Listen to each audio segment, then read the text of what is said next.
ষড়যন্ত্র চলছে, বহুদিন ধরেই চলছে। বাংলাদেশকে কেন্দ্র করে নতুন ধরনের খেলায় মেতেছে দিল্লি। তবে সেই খেলা আর লুকিয়ে নয়, প্রকাশ্যেই চলছে। দিল্লিতে বসেই পলাতক আপার দল ঘোষণা করছে কর্মসূচি, দিচ্ছে নানা রকম হুমকি ধামকিও। আর তাদের হুমকির পরই দেশে ককটেল বিস্ফোরণ, বাসে আগুন দেওয়ার মতো ঘটনাও ঘটছে।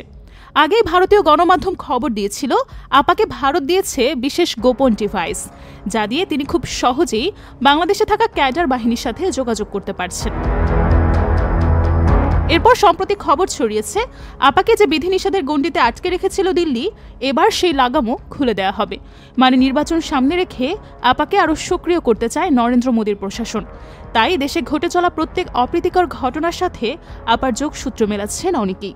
এদিকে বাংলাদেশ ভারত মিয়ানমার সীমান্তে নতুন খেলা শুরু, যেখানে নীরবে বদলে যাচ্ছে ভূ রাজনীতির মানচিত্র। কেউ সেনা বাড়াচ্ছে, কেউ বা শক্ত ঘাঁটি বানাচ্ছে। পর্বত আর পাহাড় যেন মাটির ভবিষ্যৎ চেপে ধরে রাখছে।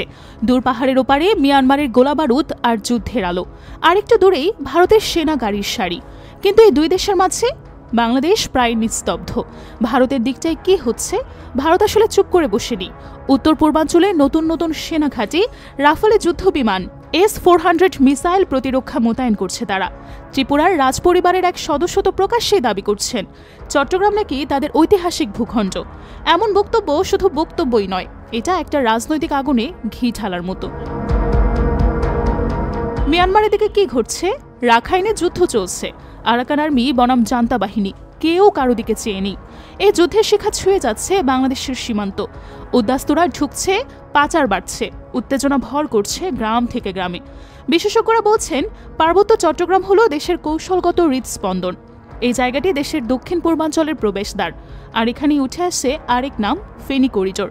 এটিকে বলা হয় বাংলাদেশের নিজস্ব চিকেন নেক, সরু একটি ভূখণ্ড যার উপর দাঁড়িয়ে চট্টগ্রাম এবং সমুদ্র বাণিজ্য নির্ভর করে। কৌশলগত এই জায়গায় একসময় ভারতকে দেয়া হয়েছিল বিশাল শিল্পাঞ্চলের জমি। বিশেষজ্ঞদের প্রশ্ন, ভারতীয় কর্মী হিসেবে কেউ যদি সেনা তথ্য সংগ্রহ করে, আমরা কিভাবে বুঝব?